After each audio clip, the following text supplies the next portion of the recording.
Hey everybody, welcome back to another episode of The House List. You're back on it. I'm your host and the producer of the show, Peter Agoston. This is my weekly podcast. You can be assured that at least once a week I'm going to put an episode up. So I appreciate you checking in. If this is your first time listening, The House List is basically, to summarize, a weekly podcast where I chat with friends and colleagues in music that work in music one way or another, or that have, or that, whether it be a music writer or thinker, an actual artist, touring, performing, producer type artist, booking agent or manager or publicist, tour manager, so on and so forth. I've had about all that up to this point too. A lot of people have worked with me in the live music setting, like the live show promotion. There's a myriad of ways and adjectives and so forth that you can kind of attach to basically booking shows or promoting shows. And so last week's episode, we had Jake from Rocks Off and from the Brooklyn Bowl, London. That was an incredible conversation. He's a promoter and a show curator. And on today's episode, or this week's episode rather, we have another from another spectrum of that I also know from New York City and that I've worked from New York City. We have Todd P on the show, Todd Patrick, who has been producing and promoting and curating shows in New York for the better half of the last decade plus, 15 years, really. And we kind of have an incredible conversation basically about his life and his career in show promotion, and he sort of got his start in Texas, in Austin, and then moved to Portland, Oregon. And that's where I had first heard of him, really, because I lived in Portland, Oregon from probably 1999 or 1998, the end of 1998 or something, till about the winter of 2001. Then I moved to Arcata, California, where I went to finish college, because I had bounced around to a bunch of different schools because I had been mostly focusing on writing for magazines, and I was doing music videos and a bunch of stuff that didn't have anything to do with going to school. But it had everything to do with music related work. So I heard of Todd P because he had an all ages show space in Portland called 21 Nautical Miles, which has a sort of notorious history, albeit a short one, and we get into that. And then he came to New York and spearheaded, along with a few other promoters and community of musicians and bands and record labels and stuff, and even booking agents, I'd say, for sure, and of course the community of people that go support those purveyors by buying tickets to shows and buying merch and shit. He was critical in that movement in the late 90s, early 2000s on, and we jump into that. We talk about a lot of stuff, but I mean, my foray into the live music world in New York City after a period of some independent show promotion stuff was being the talent buyer at the Knitting Factory, and then shifting into being a booking agent at Panache Booking after that club closed. And during that period of time, Todd was synonymous with a lot of venues, primarily all ages DIY spaces, alternative type spaces that weren't 21 and up bars, basically. I mean, that's the long and short of it. And so that's like Death by Audio, Glasslands, Silent Barn, Monster Island, Secret Project Robot, Dambro Studios, Rubalad, I would even say Tommy's Tavern in Greenpoint, Market Hotel. These all existed at somewhat at the same time, and some a little bit before, some a little bit after, So we jump into that, and there's like a whole slew of artists that sort of came out of that. TV on the Radio, Dirty Projectors, Dan Deacon, Vivian Girls, Japanther, just a lot of artists from New York, at least. Yeah. Now the thing is too, it's like this exists in different cities all over the country and the world, obviously. Todd, I think, set a certain precedent too that was followed in other places, for sure. I mean, too, because he was like kind of a pioneer at South by Southwest, and he also, like, a lot of bands only played his shows for one reason or another, and a lot of it was simply because they were all ages shows. And so when you read these reports and you see this stuff about Ghost Ship and the Bell Foundry, which is the place in Baltimore that just got shut down, and then now in Denver, Rhino. I've always typed this name, but I sometimes totally butcher pronunciations. But because sometimes the pronunciation just simply exists in your mind too. But the spot in Denver, Rhinoceropolis. Gotta say it 3 times sometime to get that shit right. That place just got shut down. And that was like the Death by Audio of Denver for like years and years. So, Todd is a really outspoken guy. He's opinionated. He's worked through multiple venues being like shut down and bringing them back, namely Market Hotel, which was a place that, he's resurrected and still has to deal with a bunch of bullshit, but it's all in the name of basically creating a space to book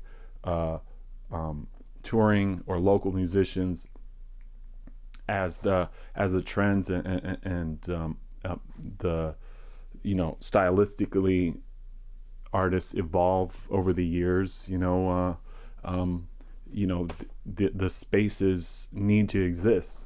So without kind of going over long about it, I think he's an incredibly important promoter. He's a really interesting guy. I have to just tell, if he is listening, how much I appreciate him taking the time, because I went to his house. He's like moving into a place, and he's got 2 young kids, so I kind of like went there in the middle of the day. So I appreciate him taking the time, and as always, I appreciate you guys taking your time to listen to these great conversations here on the House List. So why don't, without further ado, let's jump right into this. If you're a fan of these conversations I'm having, or some of the people that I talk to, now, trust me, I realize that, from episode to episode, you may know some or be completely unfamiliar with others, but that's kind of what I like about it most. So it's not really bound by any genre. It's not bound by anything specific or any kind of rules at this point in time. So that's what I like about it. And I feel like that's kind of indicative of how even Todd P did his shows, and a lot of the promoters I like the most, where it's not really about one genre or kind of clique. It's just about like a bigger, broader kind of idea. So check this out, my conversation with Todd P here on the House List right now. Thanks so much. Yeah, there was a lot of that too when I lived there too. Like it was like that time of like Super 8 film and 16 millimeter. Yeah, well, it was a time when all those people who were all their grandparents were dying, and so all of their estates were being liquidated. Yeah, you can find all and that put them stuff. to thrift stores. Right. And sell that shit. So when did you? We started. When did you get to Portland, knowing that you were doing like you had already gotten out of college and stuff after that point, right? Or? Well, I certainly stopped going to college. Right. It was in '96. I moved to Portland. Oh, okay. Yeah, cool. I visited Portland in '95 and hung out with somebody at Reed College, and then my then girlfriend and I. Well, she was just like, I can't go to college anymore. I can't live in Austin anymore. We were living in Austin, Texas. And I just started booking shows in Austin, actually, which went really well. While you were in school? Yeah.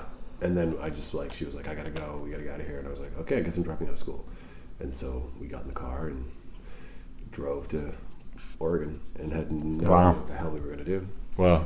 Yeah. Yeah, I didn't know. I had my older brother lived there. And besides that, I didn't know anyone else either. So. Yeah. And you were into, because I remember, I think I learned about 17 Nautical Miles, while I was there, but I don't think I'm not sure if I went or not, but I know it was in the Southeast, right? It was in the Southeast. It's now part of the Delta Cafe, if you ever went to Delta in Woodstock. Delta used to just be smaller in the size of the room we're standing in. Right. You can see that on the podcast, but it then expanded into our space and then ultimately the next space, I guess, although I've never been in it. I never went back to it. But, yeah, me neither. But we were the spot next to them, which they were not that happy about. It was just what was it before? I mean, it was just a room? It was a dry cleaner. Oh, okay. Yeah, it was a dry cleaner. And which meant when we took it over, they had just gotten all the dry cleaning gear out. But little did I know that dry cleaning gear is huge. They look like iron lungs, massive. Yeah, it's huge appliances. Steel appliances. Right. And they fastened them to the cement slab with massive, 3-inch thick tar.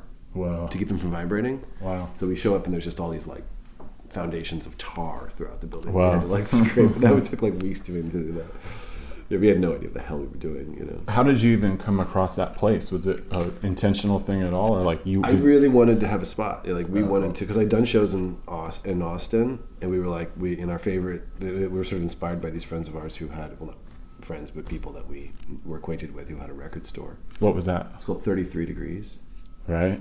And the guy who which is not there anymore, right? Oh no, it's long gone. Yeah. But the guy who ran that, one of the two guys, now runs a different record store in Austin, which name escapes me, but it's very well regarded. It's the coolest store. Right. It's it used to be at least on South Lamar, not South Lamar, Cesar Chavez South First in Austin, and I forget what it is called. Yeah, was it the one that we would do shows at too for South by? They did all the cool showcases, right? Or all the cool off-campus showcases, right? Yeah, no. And they were.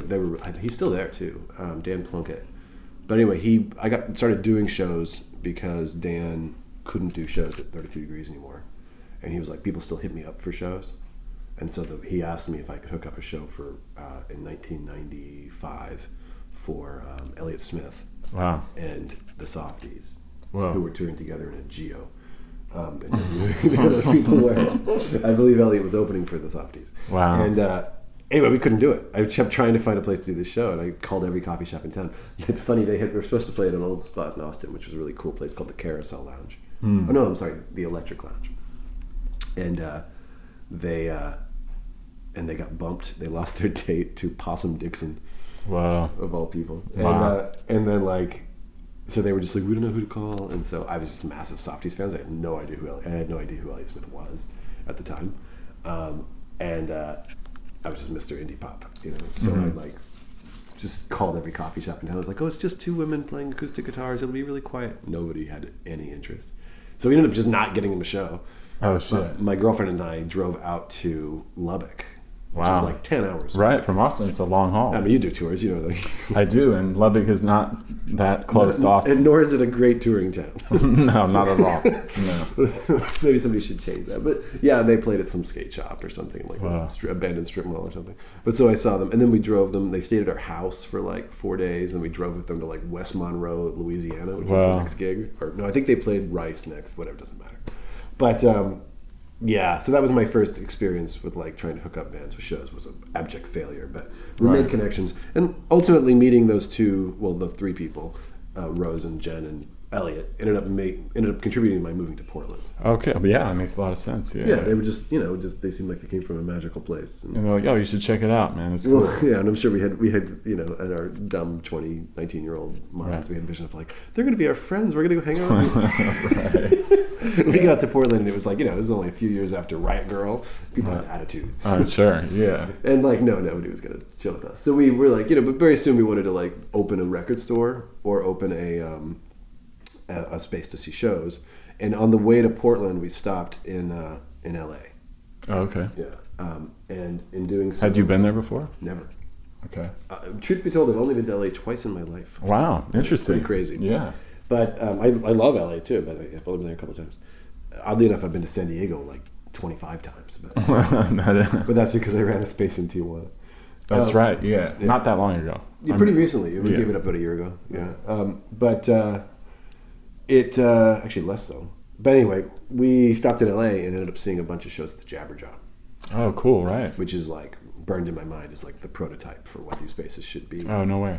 It's an awesome spot. And there's a book that came out of Jabberjaw a while ago, which I have here, which is really amazing. Well, I think Paul Tollett and Golden Voice started as like kind of punk promoters. I don't know. He was an '80s punk promoter, right? Yeah, I don't know the full story there. I don't know him on a personal level at all. But he got started. My knowledge of the lore is that he began as like the guy putting on like shows for the Minutemen. Right. I don't know how true that is, but that's the lore.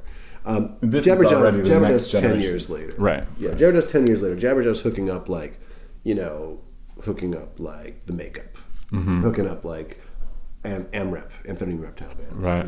Like we were there. We saw the Makeup with like a bunch of K Records bands because again I was Mr. Indie Pop, so I wanted to see all the K people. But I also really liked the Nation of Ulysses, so I wanted to go see the Makeup, and I'd seen them like a bunch of times anyway. Notably to nobody. I saw the Makeup play twice in Texas to like 5 people. Wow. And I saw them in LA at the Jabberjaw. It was like a bazillion people, packed to the gills, crazy. And this, that place was this tiny little storefront with like meant to be a coffee shop, and then it just sort of blew up into this venue space with like a tiny stage made out of like plywood. And it was the real prototype for like the DIY, spot. Sure. And so when we wanted to do a spot in Oregon, it was meant to be in that spirit. By then, and within like a year, Jabberjaw was closed. Right. So where did the name come from? Because there's an album with that. I know that's obviously like a nautical term. Oh, 17 Nautical Miles? Yeah. 17 Nautical Miles, I wanted to call it the Weather Radio. Uh-huh. Which is, bad name. But I wanted to do that because when I was a kid, grew up in Texas where there's a lot of tornadoes. Right. Like inclement weather of all kinds, hailstorm or something. You'd turn on this, like, there's a weather radio band on the radios, FM, AM, and then there's, like, on old radios, it'll be, like, the band for the federal government's weather broadcast. I didn't know that. I didn't realize that. NOAA, National Oceanic Administration Weather Radio. Oh, wow. And it used to be these old 50s characters just being, like, expecting heavy clouds and winds up to 45 miles an hour through, out to 17 nautical miles off the coast. And so as a kid, dreaming of, like, getting the fuck out of suburban Dallas, right? I would listen to this and be like, like some other aesthetic, some other world, something else. And so I just always had that as an aesthetic thing in my mind. My lady friend at the time was very into nautical stuff, as was popular then aesthetically with all of the like, mathy people, right? Like people would call their band like Brigadoon or something. And Portland too was like that too. Yeah, so she wanted to call it like the crusty barnacle. Wow. Or the anchor or something. And I was like, fuck that. No. Right. So the compromise we came up with was 17 nautical miles because it was cool. Talking about nautical concepts on the weather radio. Later on, this band who, they were nice guys, but they weren't people I ever like got to know too well or worked with all the time or anything. But they were these like young suburban emo guys, right? Called Crusttide.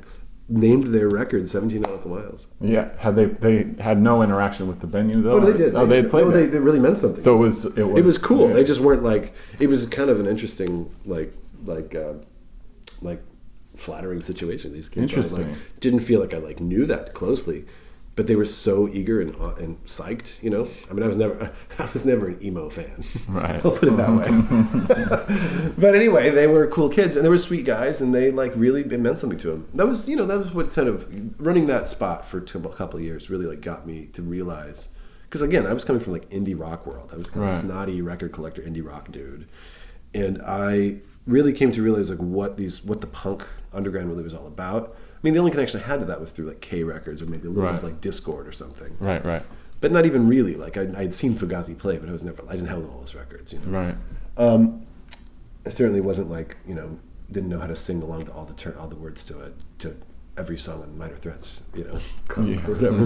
And I was unfamiliar with most of the like, you know, of like, I don't know, you know, everybody amazing from that universe. Now I love like early 80s hardcore stuff, you know. Now I've become knowledgeable, but at the time I had no idea what I was doing. So I came to know all that because it was an all ages club with no booze. So naturally the shows that come to us are shows that are like classic teen genres. I mean, this is late 1990s Portland, Oregon. Yeah, which is in itself, I mean, it was a pretty like pivotal time just for that town too. It was, but you know, most of our crowd wasn't the like cool kids that much. You know? Like when I was trying to get shows with like, I don't know, Elliot Smith and, you know, Jody Blyle and God knows who, like those kind of people. And you know, some of them would like throw us a bone and play a show once in a while. Like I wanted to get the Feelings to play or something. They would never do it. You know, it was just like they wanted to play EJs rather. They wanted to play like. They wanted to play Satyricon. That was the indie bars, rock. if anything, or La Luna, really. Because they saw themselves as like having... Because, you know, of course, by that time, what I was psyched on had already eclipsed my level of, like, being able to accommodate them. I mean, the place was only around for, what, 2 years? 17 was just a couple of years, yeah. Was that the duration of time that you lived in Portland, too? Yes. I was in Portland for 4 years. So you obviously probably had a job, like a day job too or something? Yes. When I first moved to Portland, are you recording now? Yeah. Okay, so yeah, I moved to Portland in 96, and we didn't immediately do this, and I wasn't immediately involved in shows. I started going to shows, and there was a place called The O, which was like a really cool spot. It used to be called the X-Ray Cafe, which is, oddly enough, now the guy who runs Voodoo Donut, which is like the place every band has to stop on their way through Portland. But Trace. But anyhow, that place... X-Ray had closed a couple of years before we got there. The O was in the same space and trying to do sort of the same thing, but not quite as like legendarily. We went to every possible show there until that place was done, and then the shows moved around. It was just, you know, Portland had a history of like this all ages spot gets replaced by this all ages spot gets replaced by this all ages spot, and so we went to all of them. You know, and I also went to shows at EJ's and Satyricon everywhere else. And then eventually we just like got to the point where, you know, it's kind of like a couple wants to have a baby to like, you know, see if they can keep the reason they exist surviving. You know, we wanted to do something to like, we wanted to finally like seal the deal on like creating something. Yeah. So we came up with 17 Nautical Miles. We were going to do a record store, but that takes money. Right, and you have to buy records to keep buy all that stock. Yeah. And shelves and stuff. Whereas an all ages club is literally like a room. Right. So we were able to get this spot that came open. We wanted to be near our house. We happened to live near Reed College, so we were on Woodstock. Right. Yeah, I lived near Reed College for my last year. Yeah. Were you on the Woodstock side or the Selwood side? I think on the Selwood side actually was like in the House of Reedies. Oh yeah, there were a few of those. Yeah, it was in that little neighborhood that was right there. I mean, I remember even like totally blacking out at Ren Fair, and like I like delivered pizzas for the Little Caesars up the street. It was like I ordered from the Little Caesars frequently. Yeah. I had the. You probably went to the same plaid pantry? I think I probably did, yeah. Which Reed house did you live in? Did it have a name? No, I don't remember, but it definitely was like 4 or 5 people there. It was within that neighborhood, which is mostly nice houses of professors. Off the top of my head, because I knew them all. Yeah, and I lived in about 3 or 4 places when I was in Portland, and ended at Reed, and then I mean it was a great time for me, which was just a couple of years after your period of time there too. Yeah. Portland is now very, very, very different from that too. I feel like. Yeah, I mean, I honestly only went back once, really. Really? Okay. And I gotta say, nothing is Portland. I still love Portland, and certainly would rather be in Portland than, let's say, Seattle or something. Right. But no offense to Seattle. but anyhow, Portland. When I went back, this was like 2008 too. So I mean, God only knows what's happened in those ensuing 8 years. Yeah. But like, I was sort of depressed by like what had changed, and equally depressed by what had stayed the same. And now I think that's probably still true. The stuff that was like, a bummer is probably still a bummer, and the stuff that was like cool has sort of like become this other Portlandia level, like Seattle-y kind of like, houses torn, like Victorian homes torn down to become Scandinavian design, weird like fake Frank Lloyd Wright-y kind of things Right. that everyone builds in those areas. Did you have anything to do with Meow Meow? Do you remember that? I do remember the Meow Meow. That was the That next was not me. phase there of. was a different guy named Todd. Oh, interesting. Right. When I was there, the Meow Meow was called the Stage 4 Theater. Oh wow, I don't remember. It wasn't quite as and it wasn't like a curated space, if you will. Right. Know? And then the Meow Meow was like a more curated-y spot, but it was like also Christian. Oh right, I remember that. Yeah. And so that was a different vibe. And so like they were way more into emo than Right. me. Right.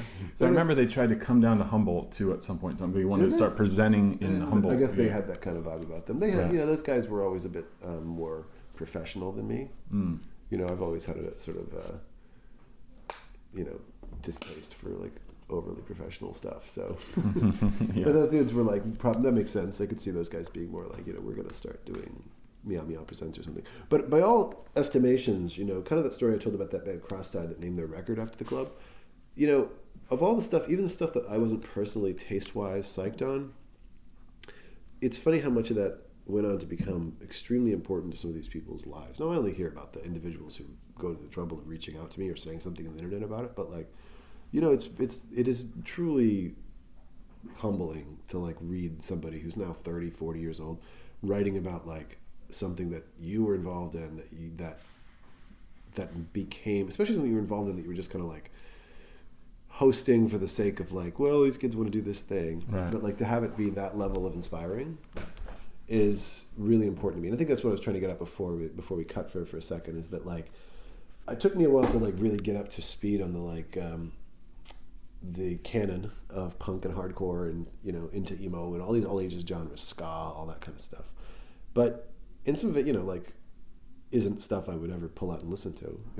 Good well, there's a difference between like having a venue and bringing people in and what like you're just listening to at home too. Oh. And when you start to really absorb what everyone else is. You start to realize when like you're a young person, that stuff, that's just the getting together in the room with other people who are also geeky in the same way matters. And I think that's even more important with the internet, obviously. I mean, this is it's not like I'm the first person to say this, but it's certainly true that with the internet, there's even fewer IRL opportunities for people to hang out, particularly young people who are more savvy of finding like-minded people on the internet than any of us could dream to be. But finding like-minded people on the internet is not the same as like finding like-minded people in real life and actually having a chance to interact with them, make out with them, do whatever you're going to do. And I think that's why these spaces are really important, especially in small towns, right, where there are interesting kids. And it's really the legacy of what I remember from the kids that I saw come, the high schoolers who I saw come to the spot, who now have moved on. Some of them maybe still are in Portland, but some of them are like LA, New York. There's a real diaspora. And I guess that's really what I was going to get at before, is the idea of like, as much as I served and tried to serve the kind of like cooler than thou crowd that I wanted to be part of at the time, of like whether they be kind of East Bay punk kids that had relocated to Portland, or whether they were like the actual like remains of the K kind of world, the kind of like the cool side of grunge, if you will, mm-hmm. which did have its base in Portland. Most of those people, they would do a couple of shows with us, but we weren't their spiritual home, and they weren't interested in making us their spiritual home. They were older, they were into sort of bigger and brighter things, and even the like punkier kids, they kind of wanted more like edgy spots or something, But it was these young kids who were involved in straight up hardcore, straight up metal, straight up punk, that really sort of coming out in great numbers, and that you really started to see how this like became a important part of their sense of who they were. Mm. And it was, it's especially humbling to me, given that my ignorance of what I was even presenting at the time, but it really became something out of itself, and not because of any brilliance of how we were doing it. Right. What were the bands then? Just those the local bands, or the groups that? There was really a ton of different ones. I mean, it really depends. We made a list when the place closed of how many bands played there, and I want to say it was like in just under a year and a half or so, we hosted something like 500 bands. Wow. I mean, I don't know if that's even mathematically possible, but were you doing shows every night of the week? We were. Nice. Yeah, I mean, there were times when we'd have dead time, but right, a lot of times we were every night of the week, which was always me. It's sort of like Eden Wilbur at DBA when he was going hard. Is like he was the guy behind the soundboard. He was the guy booking the show. He was the guy be painted on the wall. Right. That was me at one point in that place. And it was just, huge. And you just sort of immerse yourself in it and you become that thing.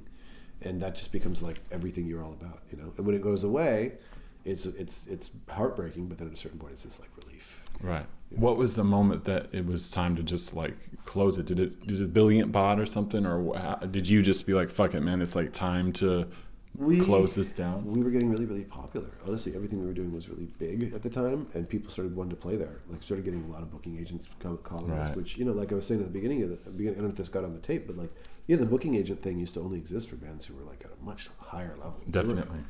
And so we started getting those people calling us at a certain point. Now, there were times that I'd made relationships with some of these people because we wanted somebody, because one of those kind of like legacy level indie rock people. And when I say indie rock, I mean like what indie rock was in 1995 to me, which was like the people that are in Half Cocked. You know? Like that was my idol. That was what I wanted to see. I wanted to book Godhead Silo. I wanted to book like I wanted to book like Unrest or Air Miami. Hell yeah. That's the stuff that was cool to me. Do you remember the agencies back then? Because a lot of them don't exist anymore. Flower was a big one back then. Flower was the hot one in those days. Right. And then, hold on a second. What's up? Which bank? The Chase. Where? The Chase right here. It's right there next to, like, next to Corrado. What street is it on? It's on next to Corrado. Okay, on Fresh Pond. Yeah. And just use, like I said, they have, at Chase, they have these weird teller kiosks, not an ATM. If you go to that, you can get this amount of money out of it. He can just drive me, right? He could, but it's right at Fresh Pond, Well, but if he's already... Yeah, drive. Let him drive. Okay. In any case, that was what I wanted to hook up. But most of those people were not available to me, because they had real agencies and whatnot, and weren't. That moment had passed, and like they were the ones that were accessible to me were like they're not touring anymore, or weren't that relevant. But we ended up booking something else. We started booking other stuff, and I got a lot of connections through Calvin Johnson, because he was just that guy was voraciously seeking every New Orleans spot that popped up, and was a real supporter. And you're so close to in proximity to them too, right? Yeah, definitely. And I think they liked playing Portland more than they liked playing Seattle. Right. So all those K people and everyone that K was friends with were funneled to us, and to some degree Kill Rock Stars people too. So that was our little connection to like the world that I was seeking out to be hooked up with. But most of what we started doing was other stuff. And then from there came this kind of local Portland band thing, some of whom started out as like bands that I didn't think were that compelling, but then they would just get better, and they would get, their influences would like exponentially increase, Right. And so there's, even just a year and a half time frame, the kind of like arc of the people who wanted to play there, and the bands that were forming, and like what happened with these bands was just pretty mind-boggling, honestly, in terms of like how they got so much better so fast, just because they were being cultivated. Right. Well, the room obviously was a catalyst to that to a certain level as well. Yeah, I mean, it wasn't just our room. Sure. We weren't having a vacuum. There were other good spots going, but all of it together coalesced into being this thing where good stuff was being appreciated. And that was something none of it was how I would have envisioned it would have happened, but it was really, awesome to have had to have been part of it at the time. What happened to the spot, the way it went down, is that we were getting really popular, and we were getting a lot of people. And we were in this like tiny storefront with no real legality. Right. We didn't sell beer, so nobody really bothered us too much. But truth be told, if the fire department were to ever come, that would be... Well, it was full. You were at capacity a lot, right? Way over capacity. It was like a tiny little storefront, and we'd have 200 people in it. Right. Same with Jabberjaw. Exactly the same thing happened to them. And I didn't have the knowledge nor the means by which to legalize such a thing. But what we did have the knowledge of is, hey, things are getting better for us. Let's open a bigger place. And of course, we naively thought we could just get a 4 times the size space and operate the same way. And we started doing some really high-profile shows. Like suddenly, we were diving into the booking agent world. So you did find another room. We did. Was it under the same name? No, it was a place called the Glass Factory. Which because we took over a section of a building that used to have a bottle factory in it. Interesting. We left about 3 weeks. Oh yeah. And then we were dumb enough to have given our notice on the old place. Because we were like, we're going to a new place. Fuck the old place. What do we do for? Wow. Because we were like, we're too close to residential in our old spot. We're going to get shut down. This is the smart look. We're doing the right thing. We're moving to an all-industrial area. But, the problem with booking big time stuff is that there's already big time people who went to the trouble of getting permits and getting everything legal. Right. They're not terribly happy to hear that somebody is showing up and trying to steal the good bookings, Right. no matter how cool you are. So for some reason, they just don't appreciate that it's cool and you should exist. So people are told to check in on you. Not to mention people in the city are like, there might be a fire there.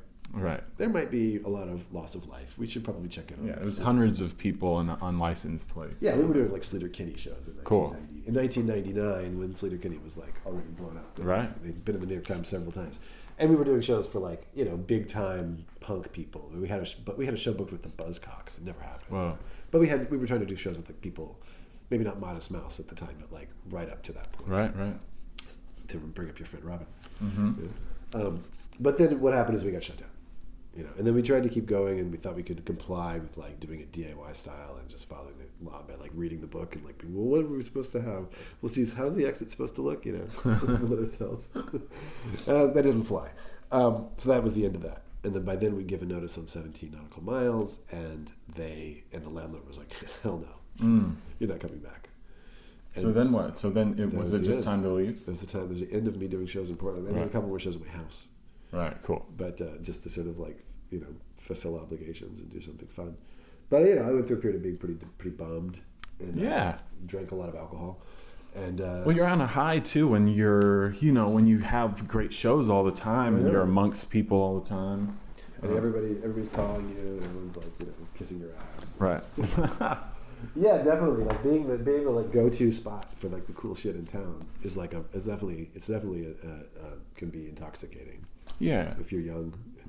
Sure. The younger you are, probably the more intoxicating. Definitely. Yeah. So then at what point in time were you like, it's time, I'm going to move? And I stuck around Portland and sort of starved to death in a house that didn't have any heat because we couldn't afford heating oil. Right. For about, I did that for a winter in the, shitty Portland rainy winter. Yeah, those are sleeping with a hat on. watched my bandmate, or my housemate rather, play Legend of Zelda while we like played records and had, blankets around us and tried to get like boxes of free food from Salvation Army and like tried to get heating oil assistance and excuse me. Eventually I got a job doing tech support. Mm-hmm. And did that for about 5 or 6 months and saved some money up. And then I was like, you know what? I should probably finish that college degree that I put on hold to kind of move to Portland. Oh, wow. So that's what you when you left Texas, you were still like, how long had you been in school for? I had been in school for 3.5 years. So so you're close. I was only 9 credits short. What were you majoring in? English. Ah, okay. Yeah. Nice. Yeah, because a lot of careers in the English industry. Yeah. Show promoter might be like at the top of the list. Yeah, definitely. So I did that, and then I moved back to Texas. Okay. Lived with my to Austin? Dallas. Dallas. To Denton, well, the McKinney, where my folks had moved to, and I lived with my folks for a summer and a fall, because I wanted to finish my degree, and so I went to University of Texas at Arlington. Wow. Which is an hour and a half drive from McKinney every day, to take this intensive Spanish language course because I had like skipped foreign language because I'm not terribly good at picking up foreign languages. So I was trying to get that credit in there, and I failed. I failed, and then I never got the credit. So I still don't have the degree, but so is that all that's all that's left though? That's all that's left. I suppose I could write to the University of Texas and petition to like give me another chance. But right. At this point, I have a feeling that I could probably get by for the rest of my life without that degree. Yeah, possibly. Yeah, you've done well so far. Well, who knows? Someday the bottom will fall out on the rock and roll world, and I'll have to go get some kind of other job. Mm-hmm. So I'm confident that I can get one that doesn't care if I have a degree. But anyway, definitely kids out there, finish your college degree. It's good for you. Don't do what I did. But I moved back, and then I, before I left Portland, I met this girl, and she lived in New York. She was on an exchange program at Reed, and she was going to Sarah Lawrence. And she was like, right. And I was like, I had dreams of like, and she made New York sound so awesome. So I was like, came to visit Brooklyn and see her, which was like a total train wreck. And this is in like 2000 or this something? Is 2000, yeah. And but I loved New York. Sure. And I was like, this was awesome. And I love New York. Even though I'd just been dumped, I still had a really good time. and enjoyed myself. Oh, while you were there, you were dumped. Oh yeah, the moment While I you're got here. the plane. I was like, you could have told me this before I got a plane. And she was like, I did, and you didn't listen. She's like, you're probably right. But I was a fool. But anyway, I still had a good time, and I was like, this is where I want to be.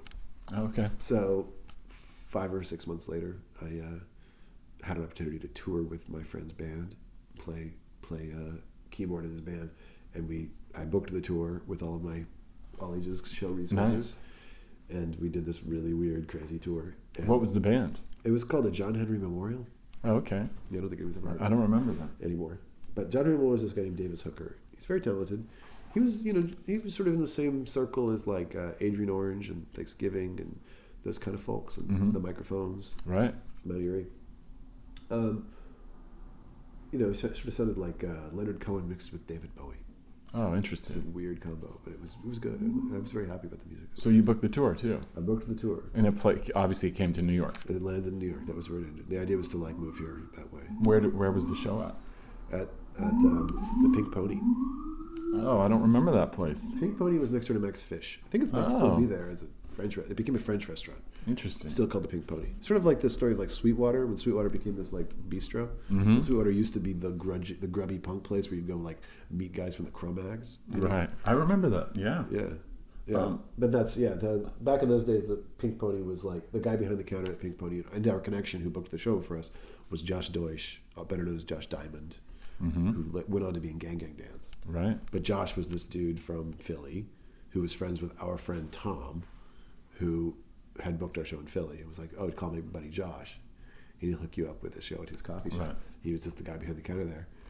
And this was a day when you could run a coffee shop where had no business model and nobody came in, and you could still survive in New York City somehow. Right. Those days ended within about a year, but that's what that spot was. So right on Ludlow in those days, a block and a half up from Cake Shop. Right. Yeah. There was Pink Pony there, and we played there to 4 or 5 people. That was the end of our tour. And then you just stayed there from there too. I mean, you had already moved to New York, right? Well, no, I moved to New York as part of the tour. Okay. So I had sort of worked out a place to live, not knowing anything about New York, and they said, "Oh, I live on 47th Road." And it was 47th Road. I assumed that was 47th Street. Knowing nothing about New York, so I was like, "So I'm going to live in Manhattan." No, I was going to live in Long Island City. Yeah, 47th Road, right? Yeah, so I show up to the point of going to this my bandmate's ex-girlfriend's house, and I don't see my phone. Yeah.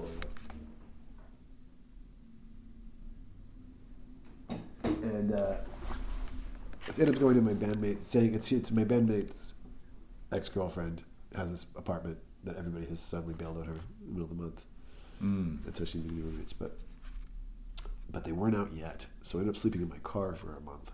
Wow. Parked outside of her apartment, and after her roommates would leave, I'd sneak up and take showers. Oh man. Yeah, it was a mess. But I ended up moving to New York that way, and then I did temping. This is still the days of the first internet boom, and you could get temp jobs. For some reason my phone's blowing up. In case there's an emergency of some kind.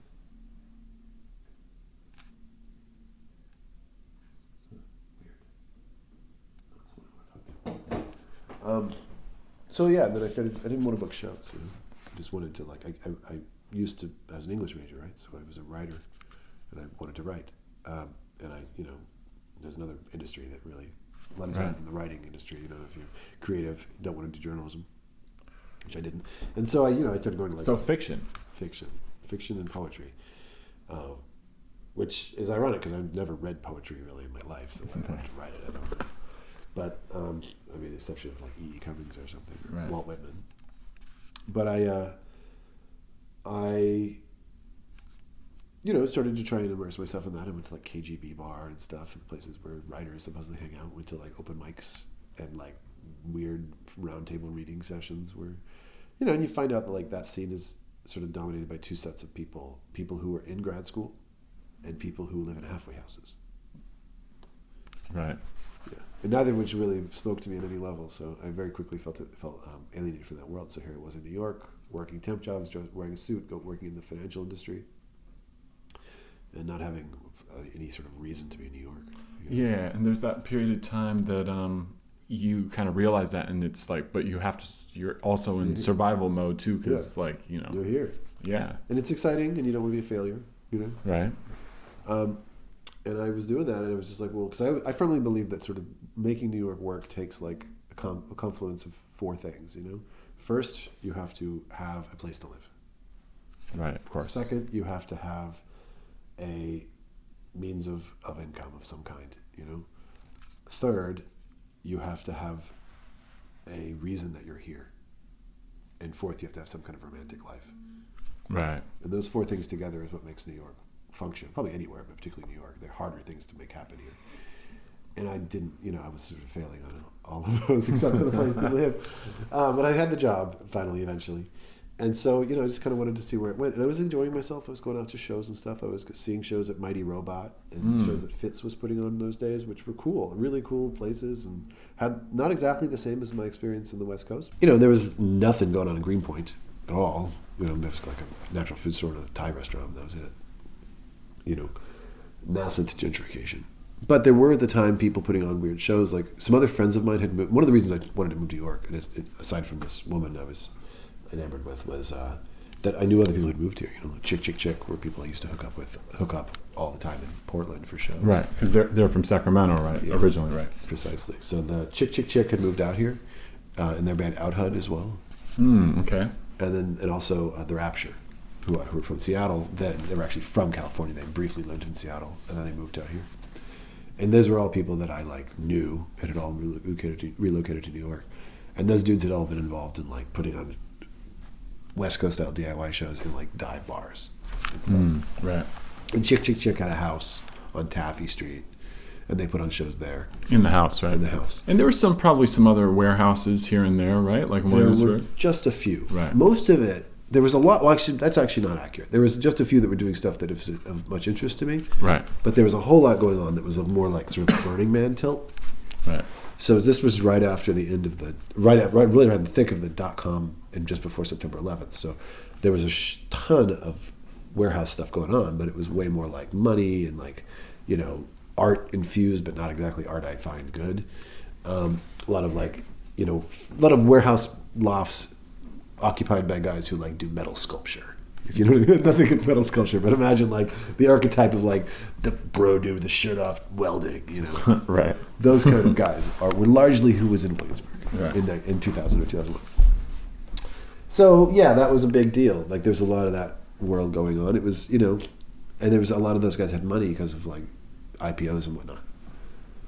That I think is what more than anything led to the final like huge explosion of Williamsburg, is that there was just all these kind of money parties that got thrown at these spaces that had been these kind of like freewheeling hippy dippy kind of art spaces, places like Ruby Lad, which still exists in some incarnation, or like the Flux Factory, which also still exists but in a very different incarnation. Flux Factory was in the building that became Monster Island. Right. Yeah. And then there was like right around there was a place called the Old Dutch Mustard Factory. Mm-hmm. And then there were smaller places like BPM that I did shows at later. But there were all these art spaces in Williamsburg. No, they were not all punk spaces at all. They certainly weren't indie punk spaces in that sense. But they were art-y spaces doing different things. And so the indie punky scene that I was familiar with all kind of used those spaces and kind of made it our own, but it was never like, New York still very much was not a stop on that Underground Railroad. Right, yeah. It just wasn't there. Like I remember booking shows, like I booked a show for my friend's band Busy Baxon. And they were definitely an indie punk band if there ever was one. And, you know, we couldn't get a show in New York. We really tried. You know, couldn't get a show at Brownies because we weren't like of that same crew that I was talking about, the like half-cocked kind of mid-90s indie royalty rule. We weren't that. That was more of the era at that moment in time, probably in the late 90s, early 2000s. Yeah. Brownies was the spot where like the established indie world played. Right. But they also had embraced stuff from like the stuff from that was happening in Providence. Right. They were really into like those kind of bands. Yeah, Providence seemed like maybe more, it would almost embrace what you're trying to do more. Right? And I had done shows for Providence bands in Portland. Right, like of course. I did shows for Air Run Radar. Yeah. Those kind of people. But yeah, all that stuff was a big thing. And that was sort of, the Providence people were like the concentric circle between the kind of like indie indie nightclub scene and the like warehousey indie punky scene that we all were friends with. So because like the Sacto guys knew and the Rapture guys knew the Providence people because they had similar hardcore backgrounds, Right. and they had all played when they were all in hardcore bands. They'd all played the Providence warehouses. Right. And you could say the same for like places like Baltimore or like Baltimore wasn't really happening much yet. Right, But yeah. okay. I mean, there was stuff. I mean, Baltimore in those days was like Love Life was the big band from Baltimore. yeah. Is that what they were called then? Was Love Life the later name or was Love Life the earlier? Now they later on became what the hell were they called? Yeah, I'm not sure. But they toured a lot with like they got really associated with TV on the radio. Okay. What was her name? Or what was the name of that band?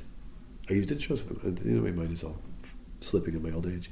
Well, I But can't Love remember Life- everyone band. Love Life was a big because you remember there was a big scene in Richmond, Virginia. Yeah, absolutely. So Well, that what was I- like the rock, like the kind of like a Like a Veil young and stuff. Pioneers Right. and the Veil and like those kind of people. There's a whole like Right. really vibrant hardcore scene going on there, and then like Yeah. all the stuff that came out of it.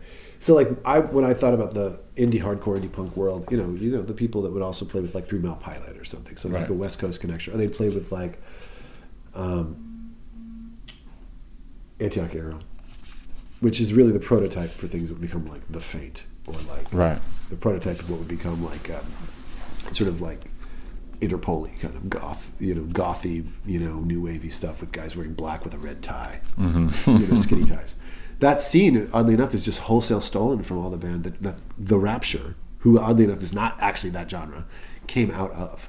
Who they were doing that whole Antioch Arrow kind of goth punk, goth hardcore, goth new wave thing, new wavy redux, sounding like Cure's Pornography or something.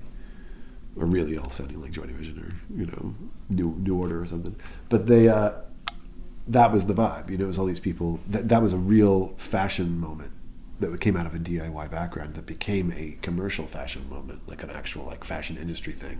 Absolutely. Magazine fashion on Right. the East Coast. So when I got here, there were all these people who looked just like they were in like bands that would be called like the Centimeters or like called like the Calculators. All those like West Coast people who were all on those particular record labels, Right. that like Sonny was putting out the records or something on GSL. Right. GSL for sure. And that was the scene, and that was what the Rapture came out of. But the Right. Rapture wasn't those kind of guys, which is funny. Yeah. Well, that just goes to personifies. They had that already whole moved thing. forward, Right. and that's when they embraced the kind of like funky kind of stuff, And Chick wasn't that, even though there was like a connection with that. So the people that I knew from the West Coast who moved out here weren't doing this thing that had been wholesale stolen from the West Coast as a fashion and a style thing.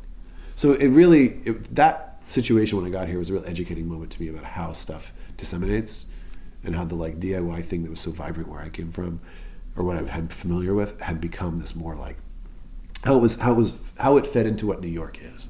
And in doing that, I got to understand really what New York was, because I saw people who like off the bat looked like the kind of people visually that I would be like, oh, they're probably cool kids. That you'd realize they just weren't. And that's when you start to realize what you're going up against. That kind of helped me to like get my head around how to like make a scene work here. You how to make it sort of translate to what the things are here. Because New York's really its own nation. Absolutely. Yeah. I mean, in a way, Portland is to a certain degree, but definitely you're on it. It's its own bubble here in New York too. So I mean, was it in like how instinctual was it for you to fall into just the moment of being like, well, now I've become familiar with some of these bands that live here. Like, I can do this. I know how to do this. Like, I know how to find a room. What was that? Where was that? I got really bored with my job. I got Right. really bored with just doing very little. And it just was like, I was like, fine, screw it. And I knew this guy, Peter, who ran Sound of Fury Records, in a very similar situation to how I got started in Austin 5 years before. The guy couldn't do in-stores anymore. And he was like, people keep hitting me up for in-stores, but I got no space. And it's because there was no stop on the underground road of, punky bands to play in New York. So I was like, we'll do it. I'll do it. And with no place hooked up or anything, I just kind of like, I'll take it. So I had to dish over this band, The Lowdown, who I knew, who I'd worked with on the West Coast, and who was friends with my old roommate, the guy who played Legend of Zelda all the time, Zach. It was his little brother's band, actually. Oh, nice. Most of those dudes went on to be Comets on Fire. Oh, great. Cool. But so I booked up the Lowdown. Which Graham is one of the guys in that band. Yes. I don't remember everybody's names anymore. Right, yeah. It's a great band. I mean, I've always been a big fan. They're tight. Common Yeah. Sun. I don't know if they still play. I guess they probably do. Yeah, I'm not exactly sure. I think every once in a while. Yeah, probably. Every But few they were years. certainly hot, very hot in the 50s. Yeah. Any case, the Lowdown was a very different kind of band, way weirder, and they were right out of the woods when I booked that show. I got a call from Ian Vanek from Japanther, who was as much somebody trying to get involved in that like bi-coastal indie punk underground world as anybody in New York. Like he was the guy, and he was like, "Dude, I'll hook it up and I'll help you get a PA and I'll help you get other opening bands." And he helped sort of co-book the thing. Oh, amazing! And then later on, found out he had been booking weird shows as opportunities for Japanther to play, which is a classic way to get started as a band. Sure. And he'd book shows at like the Right Bank, which later on became a place, and he suggested that to me. And he'd book shows at the Ship's Mast, aka Rockies, aka the Mermaid Bar, aka. Where was that? It was right at under the Williamsburg Bridge on Kent Avenue.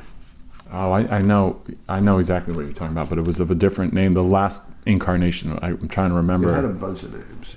It was Rockies, the Rockstar Bar. Right, the Rockstar Bar is how I remember. It was on the corner. Yeah. Yeah.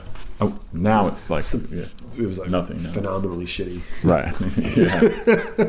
Run by a crazy man who like dealt cocaine. Yeah, it was a mess. But it was he hooked me up with all the spots. So cool. So like my first network of like places to put on shows all came out of Ian's help. Was Japanther a New York City band? Mm-hmm. Okay, I didn't realize that. Cool. Yeah, Ian was from Olympia. Oh, okay, right. But the other dude, Matt, right, was from he was from Northport or Southport, Long Island. Okay. Yeah. So they were one of the first to really like be in your shows too, right? Yeah. They 100%. They were trying to establish themselves, and they saw me as sort of a like helper and helped do their thing, and it worked, and it helped me and helped them. It's funny though, in retrospect, like although I still can go back and listen to some of their singles, and they're just classic songs. At the time, they inspired so much animosity from people who I otherwise would have taste familiarity with, but a lot of people I knew hated them.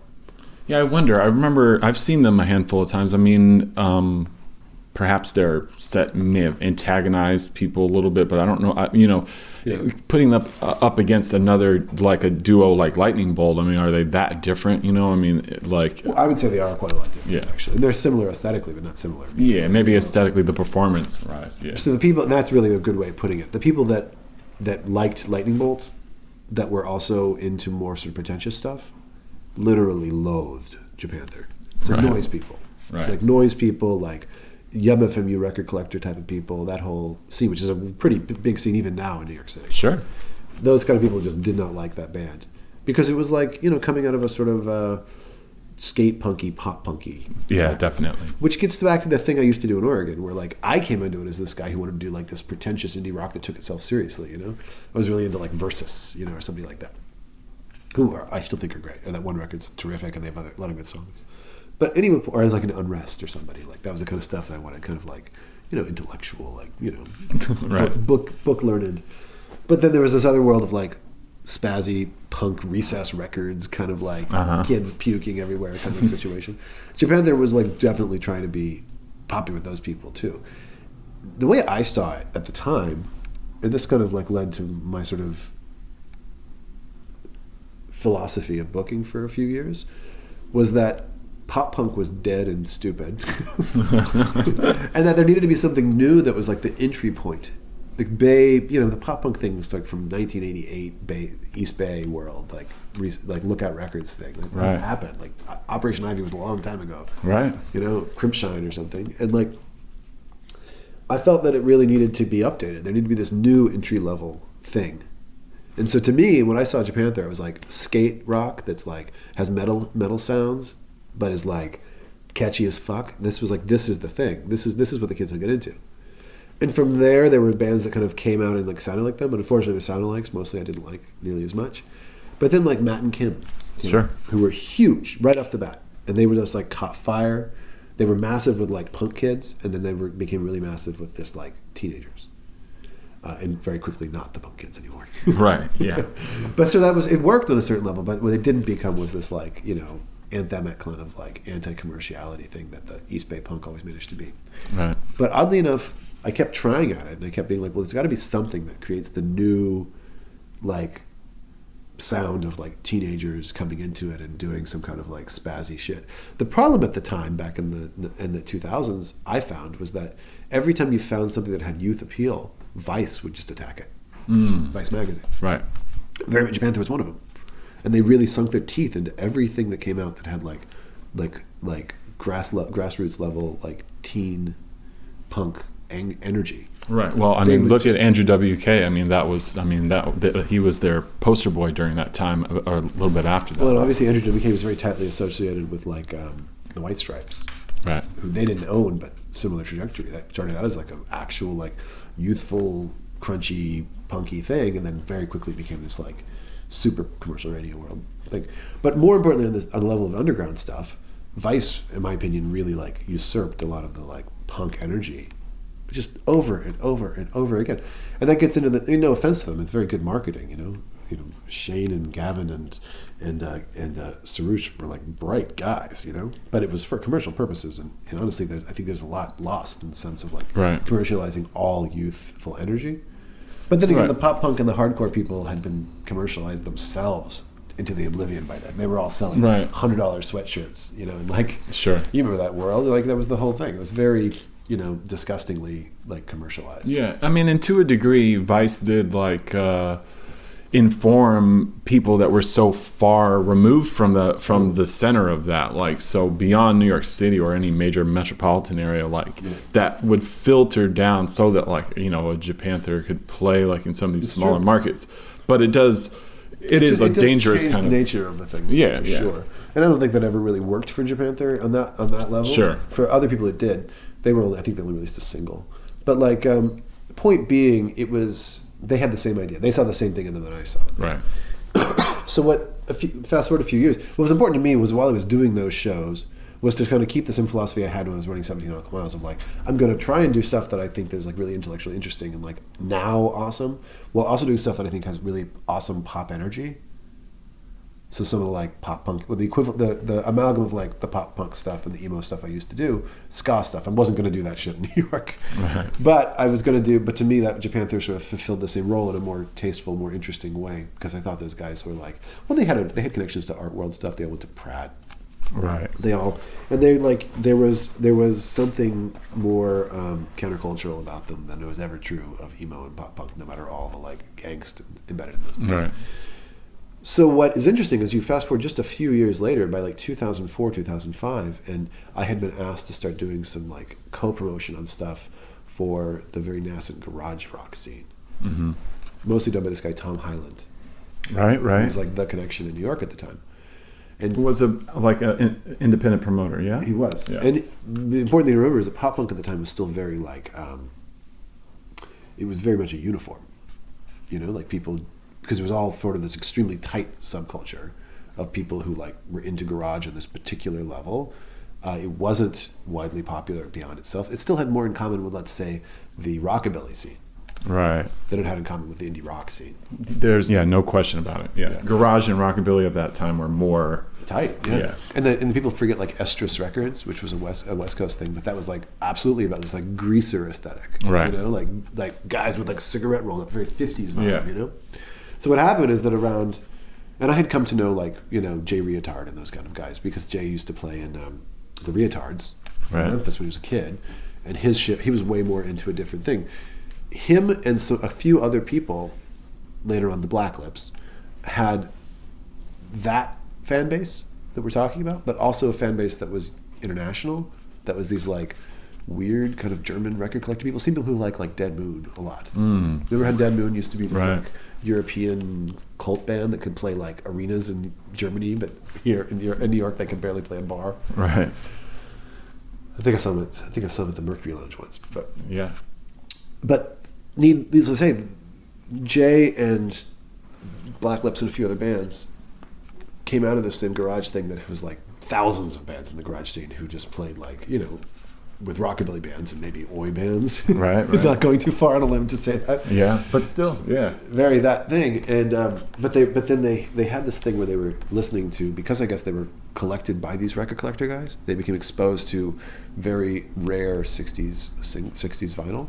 It started sounding like these particular early 60s Brazilian pop punk, or I'm sorry, garage punk bands, or garage bands, where they weren't punk yet. Right. Or like particularly sounding like this particular like record that got released in 1963 or something. So I hear this and I'm like, this sounds like the Beatles in Hamburg. Right. When I heard the early Black Lips stuff. And I was like, this is awesome. And all my friends were like, I don't get it. But I got it and like was like, this shit's rad.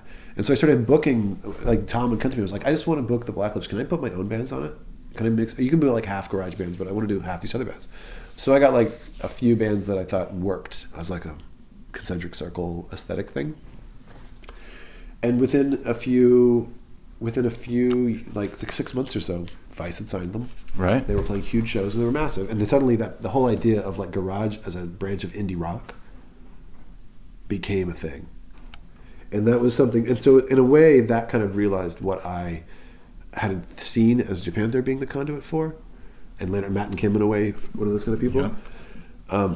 What really became the kind of replacement for pop punk is garage, which is when you look at Burger Records now, Right. which very much is essentially a pop punk label, even though it comes out their approach to it comes out of like the garage. I mean, they do like Tali Segal and people like that. I mean, Right. the West Coast, all of which was garage, the garage of like the late '90s or late 2000s thing, which. It's funny how that has sort of made its way back, and now everybody wants to sound like Blink-182 or something.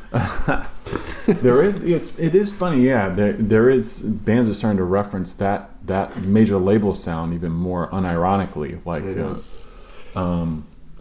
But I mean, beyond even Black Lips and Matt and Kim and Japan, I mean, there were so many bands, so many reference points, and that was important. And I think that maybe because of the popularity and like the success of that branch of stuff I was working with, like the stuff I was really doing a lot of that I was really into was more like Black Dice, right? I was still doing Lightning Bolt shows for sure, which everybody came to. Yeah, I mean, I think people can associate you just as much with Matt and Kim and that stuff, but with Black Dice, Acceptor.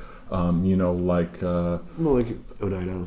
Yeah, Oneida, Parts and Labor, Pterodactyl, that kind of side of stuff too. Yeah, and I think it's funny because that's a whole different thing that was going on. Some of those big people, time. like Parts and Labor and Pterodactyl maybe played with Japan's Room, but Oneida never would have. Right. Except on one of my festivals or something. Right. Yeah, And so like that's the funny stuff about the scene back then is it was really like bifurcated and people didn't really have a sense for like what else was happening, right? Except for the stuff they paid attention to, right? But there were people who came out. The people who did were like the youngest people, and those are the people that now are like 30, and are, were inspired. And not to sound like self-important, there were other people putting on shows too, some of which better than mine.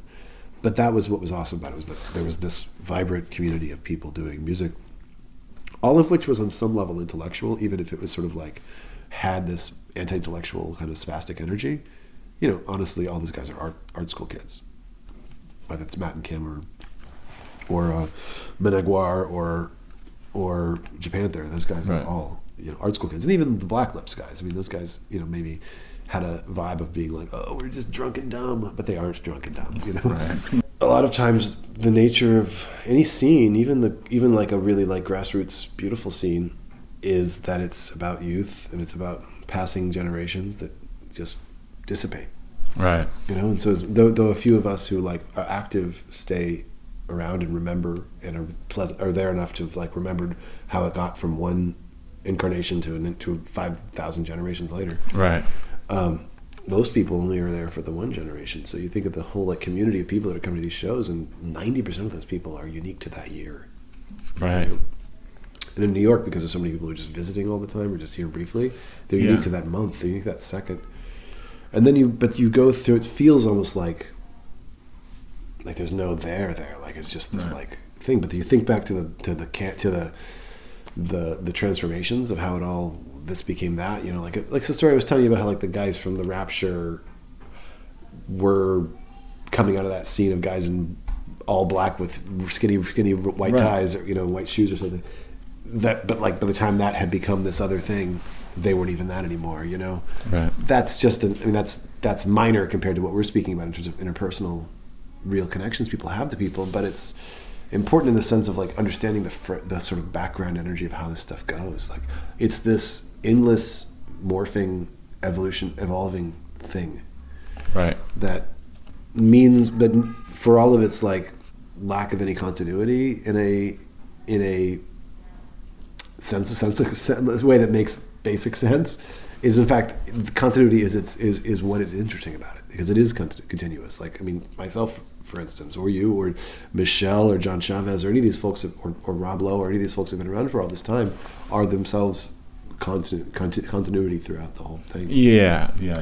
And the way that all of us have sort of shared experiences, because of the fact that this is one of the last sort of in real life things people do aside from with their own families. Right. You know, I mean, going to a bar is not the same thing as going to a show. You know, it was like an old VFW, like tiny VFW hall that this artist guy had gotten. We started putting the show, we're setting it up, we moved everything, we have all the others like busting ass, we turn this place into a venue, it looks right, it looks like it's supposed to look, and immediately the cops show up. And then we ended up moving it to, we had to have another show go. The whole time I have another set of interns running this show at this place called the Syrup Room. Oh, I don't even remember that Ingraham place. Street. Okay. Ingraham, 100 Ingraham. And so finally, after so much time has passed, we just moved the Slit show to be the headliner of that thing. Right. Had like 5 bands play at.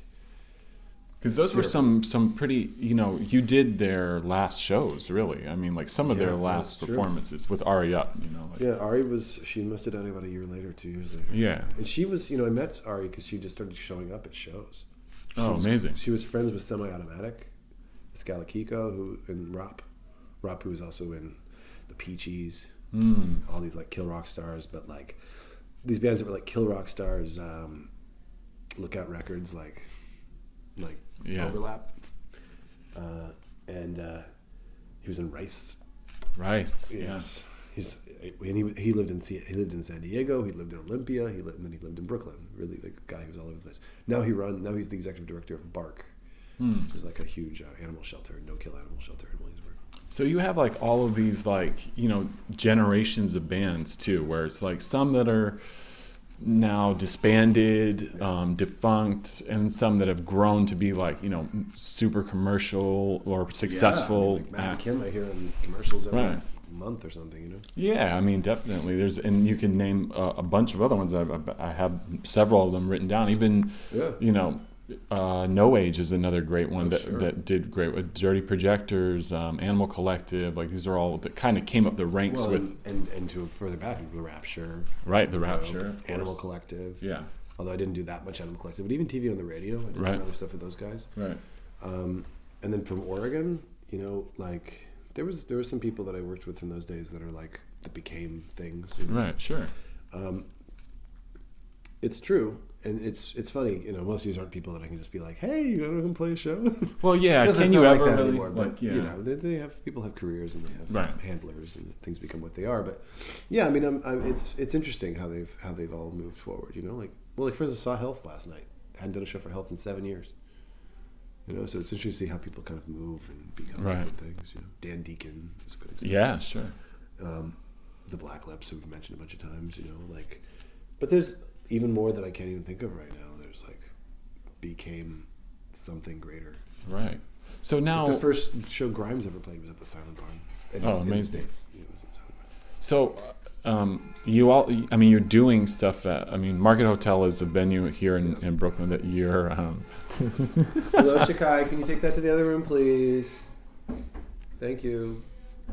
I guess the point I'm trying to make too, as we kind of come to a close too, is that it's, you know, you were like, just like with 17 Nautical Miles and like these periods of time where even at South by Southwest, and then the festival you did for a few years in Mexico, and your time in like Tijuana, these are like these kind of really impactful things. And you know, Market Hotel also played a big part of that as a very sort of symbolic thing. Yeah, but it and 285 Kent also.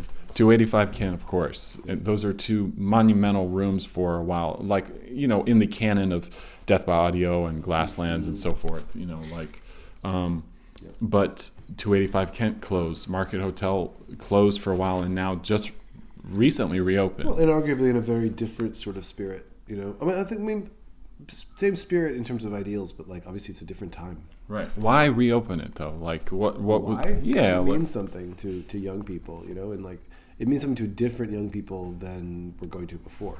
Yeah. But you know, it's funny. It's worked out in a weird way in the sense that it's worked out in a funny way because the way that the manner by which we were able to open when we opened was through this sort of temporary licensing situation, which sort of limited how many events we could do market. You know, neither here nor there, except for the fact that it meant that we ended up doing just a few shows, but there was a lot of interest in doing shows. Right. So Rick mostly booked them all, and it was all basically almost every single show was a sold out show. So like for a year almost, we've been doing 95% of our shows have all been sold out in advance. Amazing, but unfortunately, not a very effectual way to like see a lot of old faces. A lot of people that I have history with from there, you know, they're just not the kind of people who buy advance tickets online, right. And so they don't see them. But you do see other kids. You see really enthusiastic young people, and that's what that spot was always about to me. You know, that spot was always like about having a spot where a band could have their moment, their blow up moment, the moment when like they become, you know, they grow out of just being this local band that plays, you know, in the parlance of booking support slots or whatever, right? And they become a national headliner. Because it is, what's the capacity there? It's like roughly. It's like in the hundreds, like 400. Yeah. So it's a jump from playing a Silent Barn or Death by Audio or any number of the current rooms to. Exactly. You could headline Bowery Ballroom or something, a Music Hall Williamsburg. It's slightly smaller than Bowery. Yeah. You know, and so it's like, and which is in some ways good for some people because not selling out that moment is, as you know, it's not the moment. It's not the optic you're looking for. Right. It's not a good look. So in a way, market is in some ways very aware of and designed towards speaking to a certain music industry desire and demand. And I think that is not unlike my South by Southwest series, which I did, which was meant to be like, hey, we're going to go where all these music industry people are, and we're going to do these shows that have more, you know, joie de vivre than what is happening at fucking South by Southwest, which is the opposite of that word. You know, no, nothing against them. Well, yeah, tons against them. What am I saying? But, you know, that's one organization I've never cared for. But they, you know, there's a whole set of bullshit that one buys into once you have a music industry career. And having that big headlining show in New York City where your picture's taken and it's in the New York Times or whatever, that is a first step on a journey. And a lot of that journey is compromise. And a lot of that journey is exciting, a lot of that journey is disappointing, and a lot of that journey is just a change. To me, it's important that there is an opportunity for the underground, whatever that means anymore, but more importantly, the grassroots that the bands come out of, and more importantly, just the place that loves music, where everybody who works there loves music, where everybody who involved in it is there because they really love what they're doing and they love seeing music. Where the people who are organizing the event on some level are fans, right? And I think that's something that you just don't get with the sort of more commercial music industry spaces, you know, which is not to say those spaces don't do a very good job. They do an excellent job. I mean, Bowery Ballroom, I think, is probably the best room in New York City. I mean, the sound is amazing, the vibe is amazing, the tight lines are terrific. It's just a great room. It feels good. It's exactly the right intimacy. Yeah, perfect. Definitely. I love that space. But it is also a corporate machine that is like churning out a product every night of the month. And has to, because I'm sure their rent is astronomical and their operating expenses are through the roof, you know. This is not criticism. But I do think there's a really essential moment to be had with, especially given all of what I was saying about how like the scale of the scene has changed. And in the scale of the scene, the individuals and the sort of demographics of who those people are that fill a room has changed fundamentally in some ways. And so there's a huge part of that adventure and journey I was talking about a band becoming a national band or whatever, is about losing a lot of your diehards because they just turned off by these other people. Right. And that's, you know, the classic hipster, like, I was into them before they were cool. You know, so like, shit. That's a common way of complaining. But, you know, there's a reason that people feel that way. And it's because people do change. And a lot of times I feel that bands start off in the journey with bad guidance. A lot of them are fucking 20-year-old kids a lot of times. Right. And they step down that road without really having good people whispering their ear on how to handle their challenges. And they very quickly kind of like circle their wagons and come up with a way to be a reliable, predictable, replicable product every night for the 250 days of the year they're touring. And that's a real challenge, you know, like for one thing, playing on a certain scale is just fundamentally a different experience than playing in a small room. You know, like you see, you know, what are the Rolling Stones famous for? Or David Bowie. They're famous for realizing that playing an arena or a stadium is simply not anything like playing a little room, you know? Yeah. And so what you're really doing is doing a big like marionette puppet show of like what a concert's supposed to look like, you know? And that's even true on a smaller scale. And I think that those are the kinds of things that on a much smaller scale is one of the things that I think bands go through when they get big. Right. And so for some people that becomes like, well, shit, let's just nail this down to be a color by numbers thing that we can just always knock out every single night. And I don't even have disrespect for that, because a lot of times that's actually very impressive. In the same way seeing like a Broadway show can be very impressive. Because it's like just production. It's like these guys have honed it and they're practiced and they're tight.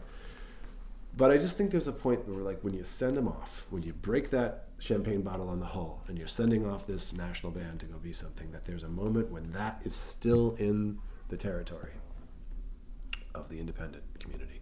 It's still in the territory of love for the stuff, and not just like, who's on the bill tonight? Okay, whatever. Slut times, you know, like let's save that for the next day. This send off moment should be a celebration, and so I really feel that Market Hotel needed to exist, because New York has just become, because of what we all made Brooklyn become in the last 20 years, it is this extremely important market, for lack of a better word, that makes so much impact on everything else. And if we make everything in New York that much like playing the venue at the casino or something, you know, it's like beautiful digital sound with like exactly perfect replication, right, and blacked out walls, and everything's perfect and boring, and there's, you know, the exact same stanchions, and, you know, all the cliches of like a lot of these venues that exist. Yeah. And even the ones that are like that, but with a designer came in. It's like, well, you've taken a big black room that's perfect and brought in somebody who's like doing the indie rock equivalent of TGI Fridays. You know, nothing against that either, but, you know, right. Market Hotel is a place that looks like New York City. It is not fundamentally aesthetically changed. I mean, you haven't seen it since it reopened. But I haven't. It has not fundamentally aesthetically changed, although there's a lot. I like to say it's much cleaner, but I like to say there's a lot fewer piles of things. Is anyone living there? You can't live in a venue. Last time I was there, people lived in there. And there were lots of piles of things, including probably people. Right. And their things. But no, all that's gone. It's a clean place. You don't feel like you're going to get scabies. And that area now is like, I mean, it's amazing. It's below. Yeah. Well, but Myrtle Broadway itself, that intersection is still quite seedy. Right. And, you know, that's, I think, important. It still looks like Taxi Driver there. Right. Maybe you go a block away and it doesn't. But Sure. It does look like Taxi Driver there, because that's where a lot of people get off the train. There's a massive amount of housing projects right there. Right. Some of that aspect is not going to change, at least not for a long time. How involved are you now? I am the executive director. I am the maintenance man. So you oversee everything? Everything. Are you there every day? No, I'm there about 3 days a week. Cool. 4 days a week. Are you there? Are you settling? You're not settling at night and stuff like that, though, right? There's people for that now. I have right? a manager, Right. but I manage him very closely, and he's amazing.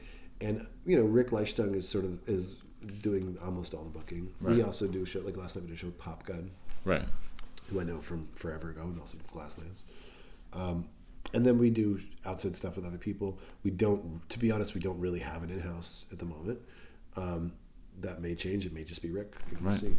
But we, you know, it's definitely doing fine the way it's working. Whether or not it's like long-term sustainable methodology, we don't know, because we're not there yet. Right. Everything we've been doing so far has been temporary. So we've had temporary public assemblies for occupancy. Right. We've had temporary licensing for alcohol. Right. So every single night I have to get a temporary license for alcohol, which really limits not only how often you can do things, but what you do. Right. Because everything has to be approved by the police. Once they've approved it, they have a vested interest in seeing what you've done, because their signatures on the line. So they'll be around. They're around. So it really limits some of the chances you might take. So some of what we don't think, I'm certainly proud of what we've done, but I would have liked to do more things that we haven't done. Right. The good news is we've only been operating 2 or 3 days a week, so that leaves 4 or 5 days a week that we can now do with whatever we wish. Right. Which may or may not be more, which probably will not just be more of the same. And so what is going to change is during this, we opened December of last year with a Cedar Kenny show. First time I'd worked with them in 18 years. Wow. But we opened before everything was done because we just needed to.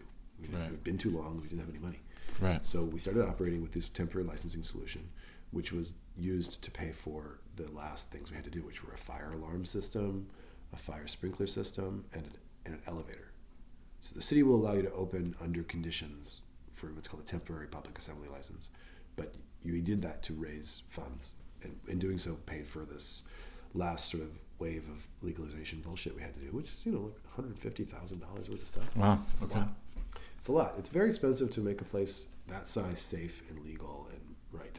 Some of which is legit, some of which I think is grossly mismanaged by the authorities and or the industries that do construction and deeply overpriced in some levels.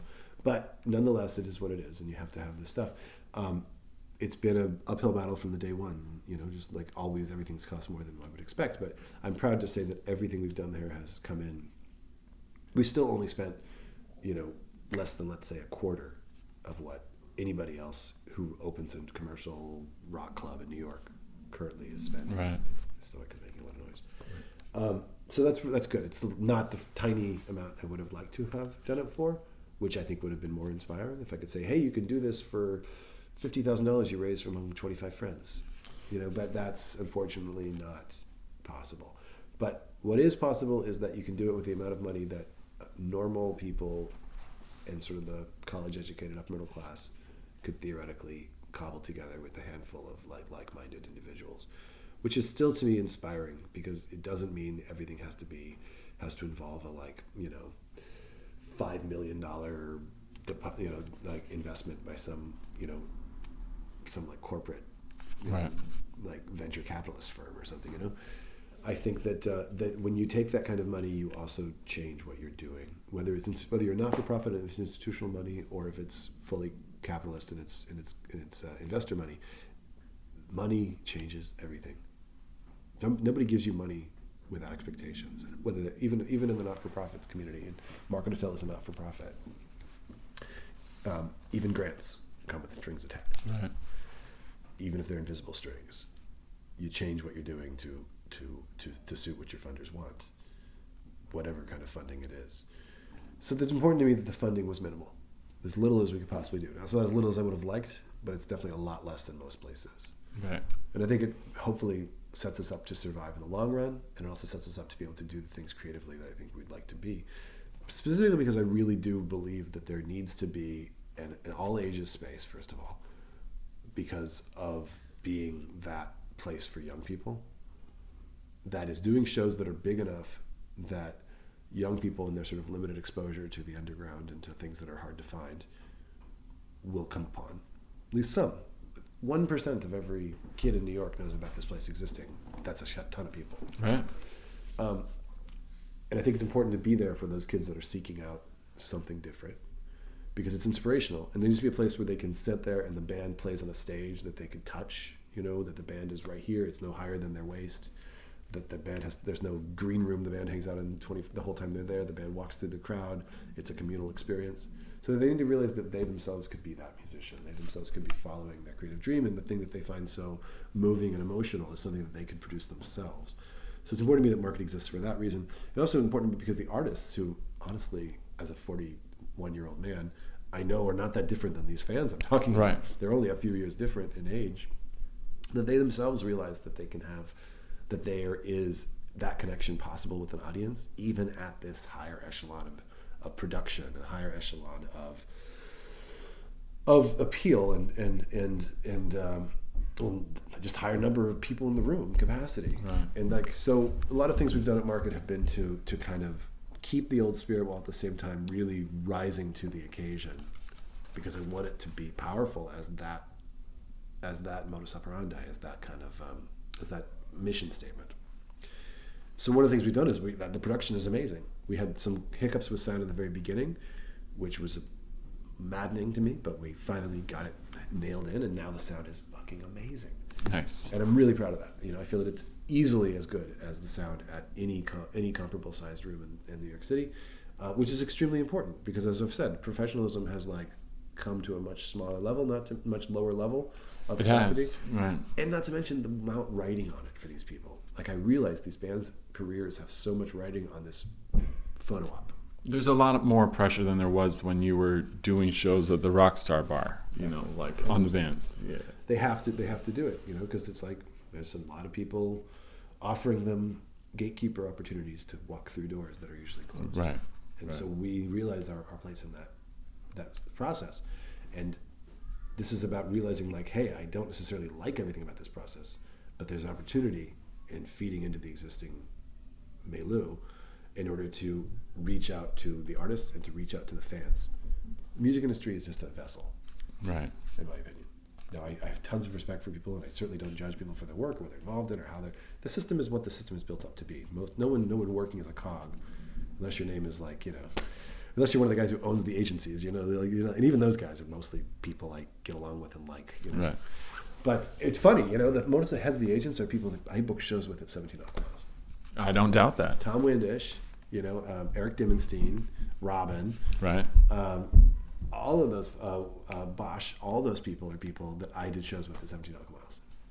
And everyone's still involved. In very, different levels and.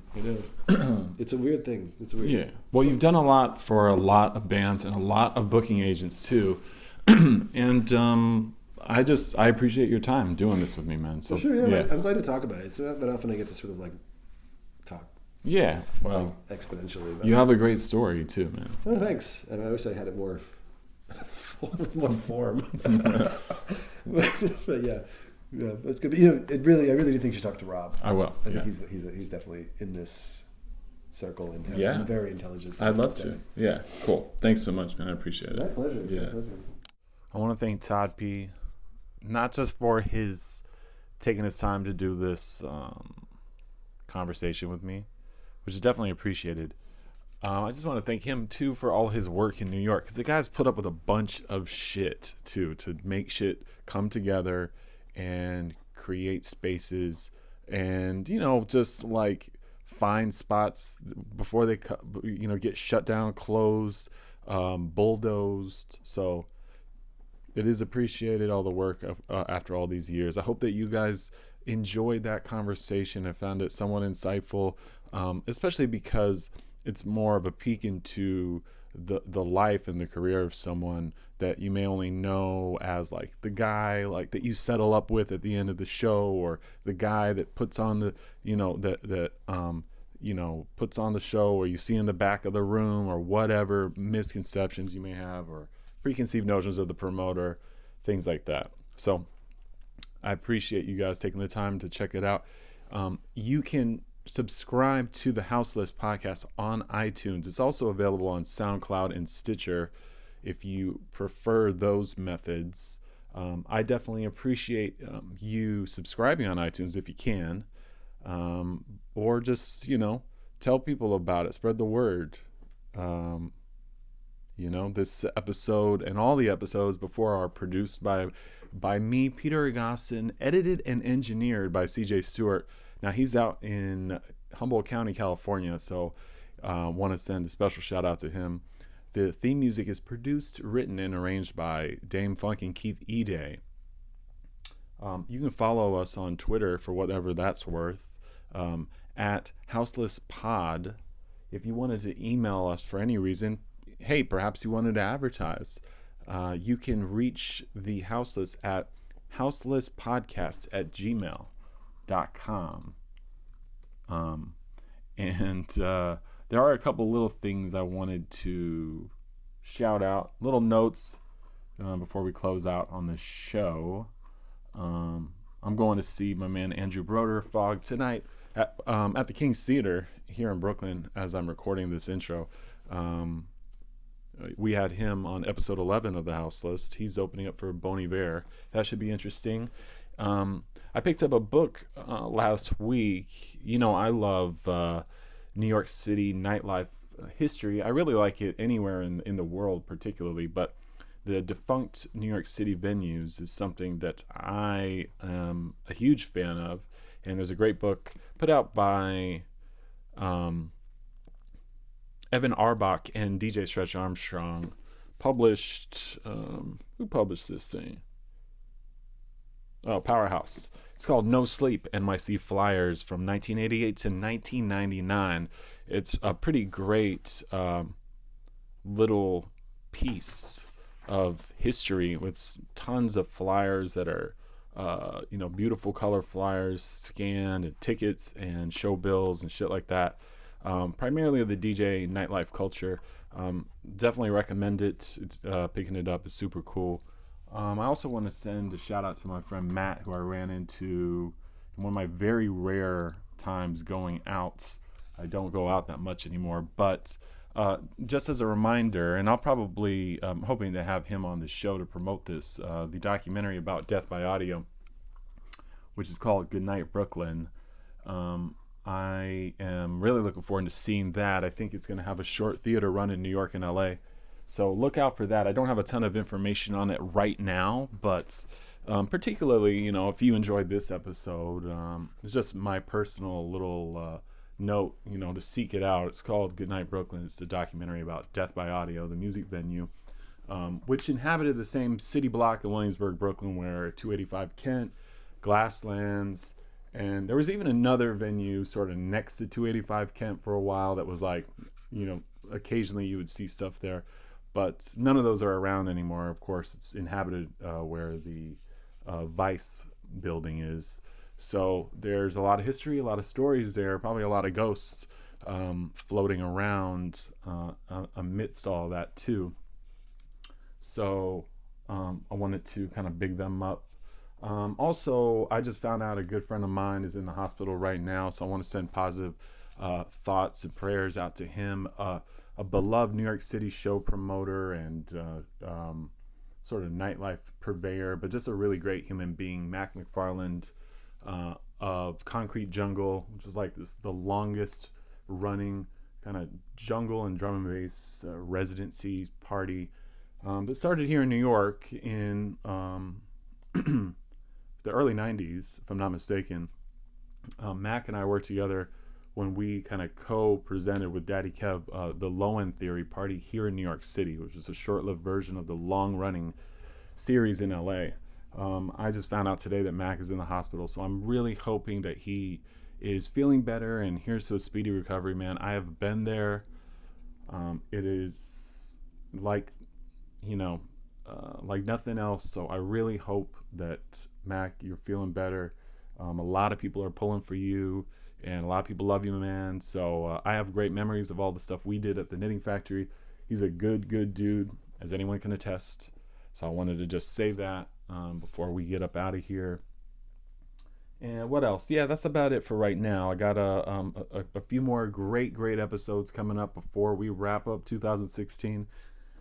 So look out for those. I might try to do another double episode week. So yeah, thank you guys once again, and thanks to Todd P, and I will catch you guys next week. Take care, y'all. Peace.